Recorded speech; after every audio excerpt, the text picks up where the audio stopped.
خوش آمدید دوستو، آج کا موضوع خلا پر ہے۔ آج آپ کو خلا کی سیر کرواتے ہیں اور خلا کے بارے میں کچھ حقائق جاننے کی کوشش کرتے ہیں۔ آپ کا کیا خیال ہے کہ خلا میں گریوٹی ہوتی ہے یا نہیں؟ اگر آپ یہ سوچ رہے ہیں کہ خلا میں گریوٹی نہیں ہوتی تو آپ بالکل غلط سوچ رہے ہیں، خلا میں بھی گریوٹی ہوتی ہے۔ اب آپ کے ذہن میں نیکسٹ سوال ہوگا کہ جو خلا میں خلا باز ہیں پھر ان کو گریوٹی کیوں محسوس نہیں ہوتی؟ اس کو بھی آج ہم سمجھنے کی کوشش کرتے ہیں۔ خلا کیا ہے؟ خلا سے مراد زمین کے ماحول سے باہر وسیع و عریض رقبہ ہے جس میں سیارے، ستارے، کہکشائیں اور دیگر آسمانی اجسام شامل ہیں۔ یہ بنیادی طور پر ایک ویکیوم ہے، جس کا مطلب ہے کہ اس میں ہوا سمیت بہت کم مادے یا ذرات ہوتے ہیں۔ زمین اور اس مقام کے درمیان فاصلہ جہاں سے خلا شروع ہوتا ہے اسے کارمان لائن کہا جاتا ہے، جو زمین کی سطح سے تقریباً 100 کلومیٹر یا 62 مائلز اوپر واقع ہے۔ اس لائن کو زمین کے ماحول اور بیرونی خلا کے درمیان حد سمجھا جاتا ہے، تاہم درست فاصلہ اس کی پیمائش کرنے کے طریقہ کار اور دیگر عوامل جیسے کہ ماحولیاتی کثافت کے لحاظ سے مختلف ہو سکتا ہے۔ کارمان لائن سے باہر کسی بھی فاصلے کو خلا سمجھا جاتا ہے اور یہ ہوا کے بغیر ایک ماحول ہے۔ بین الاقوامی خلائی اسٹیشن یا انٹرنیشنل اسپیس اسٹیشن یا جسے ISS بھی کہا جاتا ہے، یہ تقریباً زمین سے 400 کلومیٹر کی بلندی پر زمین کے ارد گرد چکر لگاتا ہے، تاہم زمین سے اس کا صحیح فاصلہ کسی بھی وقت کے اس کے مدار کی تفصیلات کے لحاظ سے تھوڑا سا مختلف ہو سکتا ہے۔ عام طور پر ISS ہر 90 منٹ میں ایک بار زمین کا ایک مدار مکمل کرتا ہے، یعنی یہ ایک بار چکر مکمل کرنے کے لیے اسے 90 منٹ درکار ہوتے ہیں۔ 90 منٹ میں ایک پورا اپنا ایک سرکل جو ہے زمین کے ارد گرد مکمل کر لے۔ جی دوستو، آپ کو پتہ ہے کہ جو زمین ہے وہ فلیٹ نہیں ہے، وہ ایک لائک اسفیریکل یا کہہ لیں راؤنڈ ٹائپ شیپ میں ہے۔ تو اس کا مطلب یہ ہوا اگر ہم ایک جگہ سے اس جگہ پہ چلیں تو ہر 8000 تقریباً 8000 میٹر کے بعد اس کی جو ہائٹ ڈفرنس بنتا ہے وہ 5 میٹر ہے۔ اگر آپ اس کا مطلب یہ ہوا اگر آپ اس رفتار سے چلیں کہ ایک سیکنڈ میں 8000 میٹر فاصلہ طے کر لیں جو کہ 8 کلومیٹر ہے، یعنی 8 کلومیٹر پر سیکنڈ کی رفتار سے آپ سپیڈ پکڑ لیں تو آپ کبھی بھی پھر زمین کو ٹچ نہیں کر سکتے اور اپنا جو چکر ہے اس مدار میں قائم رکھ سکتے ہیں۔ لیکن اب مسئلہ یہ ہے کہ زمین کے جو ایٹماسفیئر میں ہوا ہوتی ہے، ہوا جو ہے یہ فرکشن پیدا کرتی ہے، رگڑ کی قوت پیدا کرتی ہے۔ آپ اتنی سپیڈ اس میں قائم نہیں رکھ سکتے اور نہ اچیو کر سکتے ہیں۔ اس کو قائم کرنے کے لیے آپ کو بہت سارا فیول چاہیے، قوت چاہیے اور کنٹینیوسلی چاہیے، اور جو کہ ناممکن ہے۔ جی دوستو، آپ کو پتہ ہے کہ اگر آپ کوئی چیز اوپر کی طرف پھینکے تو وہ ایک پروجیکٹائل موشن پروفائل میں جاتی ہے اور پھر دوبارہ زمین کی طرف واپس آ جاتی ہے۔ اسی طرح آپ تھوڑی سی زیادہ قوت کے ساتھ پھینکیں تو وہ زیادہ اوپر جائے گی اور پھر دوبارہ زمین کی طرف واپس آ جاتی ہے۔ اسی طرح اگر آپ کوئی اتنی سپیڈ سے اتنی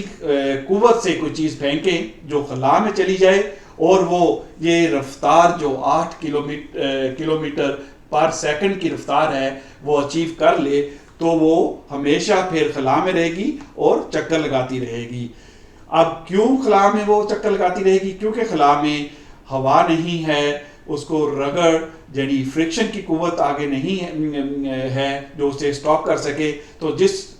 سپیڈ سے وہ خلا میں داخل ہوگی اسی سپیڈ میں خلا میں رہے گی اور اس کے بعد میں چکر لگانا شروع ہو جائے گی۔ بین الاقوامی خلائی اسٹیشن پر سوار خلاباز اپنے آپ کو ویٹ لیس محسوس کرتے ہیں، جسے مائکرو گریوٹی بھی کہا جاتا ہے، کیونکہ وہ زمین کے گرد چکر لگاتے وقت فری فال کی حالت میں ہوتے ہیں۔ جیسا کہ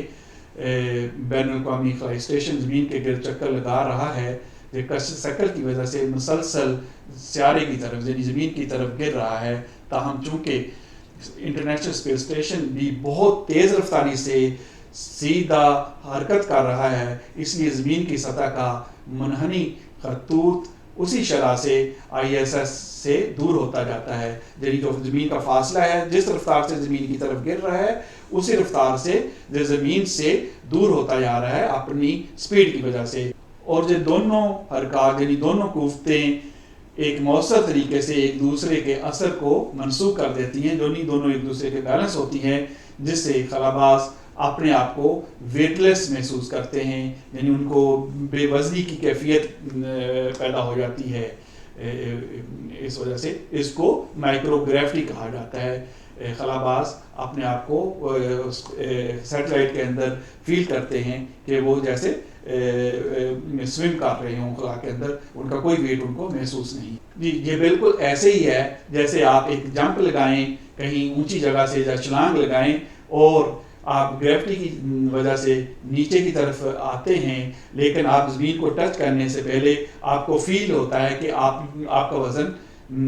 آپ بے وزن ہیں، آپ کو ویٹ لیس محسوس ہوتا ہے۔ اسی طرح جو خلاباز ہیں وہ جو سیٹلائٹ کے اندر ہیں، کیونکہ سیٹلائٹ مسلسل زمین کی طرف گر رہا ہے، وہ بھی اپنے آپ کو ویٹ لیس محسوس کرتے ہیں، اور ان کا یہ احساس اس وقت تک قائم رہتا ہے جب تک وہ زمین کے گرد مدار میں چکر لگاتے رہتے ہیں۔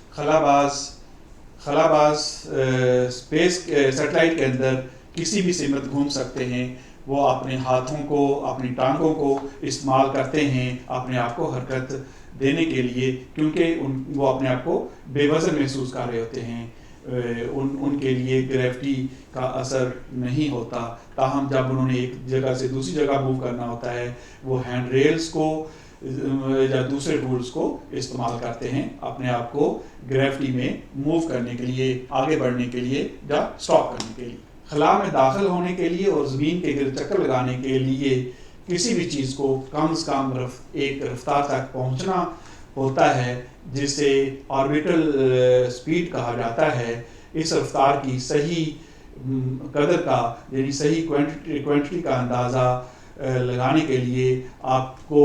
اس مدار کی اونچائی کا پتہ ہونا چاہیے کہ زمین سے کتنے فاصلے پر ہے۔ زمین کے کم مدار کے لیے جہاں بین الاقوامی خلائی اسٹیشن اور زیادہ تر دوسرے سیٹلائٹ مدار میں گردش کرتے ہیں، کم از کم اس کی رفتار 28,000 کلومیٹر فی گھنٹہ یا 17,500 مائلز فی گھنٹہ درکار ہے۔ یہ آواز کی رفتار سے کہیں زیادہ تیز ہے۔ کسی بھی مدار کے لیے درکار مخصوص رفتار کا انحصار بہت سے عوامل پر ہوتا ہے۔ فار ایگزامپل اس چیز کی کیفیت، اس کا ماس کیا ہے، اس کا سائز کیا ہے، اس کے مطلوبہ اس مدار کی اونچائی کیا ہے اور زمین کی کش شکل اس مدار تک کتنی ہے۔ تاہم عمومی طور پر خلا میں داخل ہونے اور زمین کے گرد چکر لگانے کے لیے درکار کم از کم رفتار 28,000 کلومیٹر فی گھنٹہ یا 17,500 مائلز فی گھنٹہ درکار ہو۔ جی دوستو، آپ کو پتہ ہے کہ نیوٹن کا جو تیسرا لا ہے، جو حرکت کا قانون ہے، اس کے مطابق ہر عمل کا رد عمل ہوتا ہے جو کوانٹٹی میں برابر ہوتا ہے لیکن اس کی ڈائریکشن ایک دوسرے سے ڈفرینٹ ہوتی ہے۔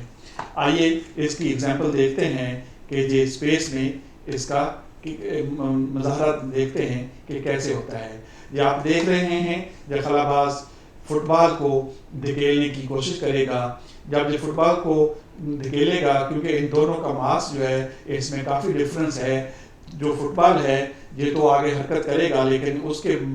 رد عمل میں جو خلاباز ہے اس میں حرکت کم پیدا ہوتی ہے۔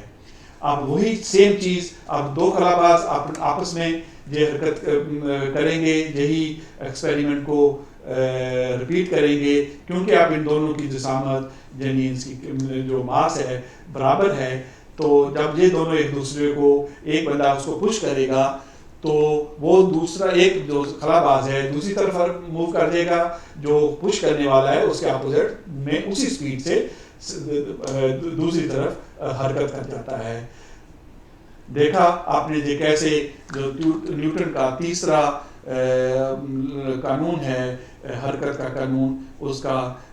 خلا میں مظاہرہ کہ وہ کیسے حرکت کرتا ہے. اب انہوں نے اپنے آپ کو اسٹاپ کرنے کے لیے ہینڈ ریلز کو پکڑا، یعنی کھلا کے اس کو پکڑ کر انہوں نے اسٹاپ کیا. ادروائز جب یہ خلا میں ہوتے ہیں، کیونکہ جہاں کوئی رگڑ کی قوت نہیں ہے، ایئر کی فرکشن نہیں ہے، نہ ہونے کے برابر ہے، تو یہ جو سیٹلائٹ ہے یہ بھی اپنی اسی رفتار کو قائم رکھتا ہے، اور قائم رکھتے ہوئے زمین کے گرد چکر لگاتا ہے، اور اپنے پورا ایک چکر 90 منٹ میں مکمل کرتا ہے. جی دوستو، آج کی ویڈیو میں آپ نے اسپیس کے موضوع پر معلومات حاصل کی. آپ نے جو آپ کے ذہن میں بنیادی سوالات تھے ان کے جوابات ملے. آپ بتائیے اور کون سے موضوع پر آپ جاننا چاہتے ہیں تاکہ میں اس موضوع پر اور ویڈیوز بناؤں اور اس کے بارے میں ریسرچ کر کے آپ کے لیے انفارمیشن لے کے آؤں اور آپ کو ان چیزوں کے بارے میں پتہ چلے. آپ میرے چینل کو سبسکرائب کیجئے اور دیکھتے رہیے، اور ملتے ہیں پھر نیکسٹ ویڈیو میں. Bye bye.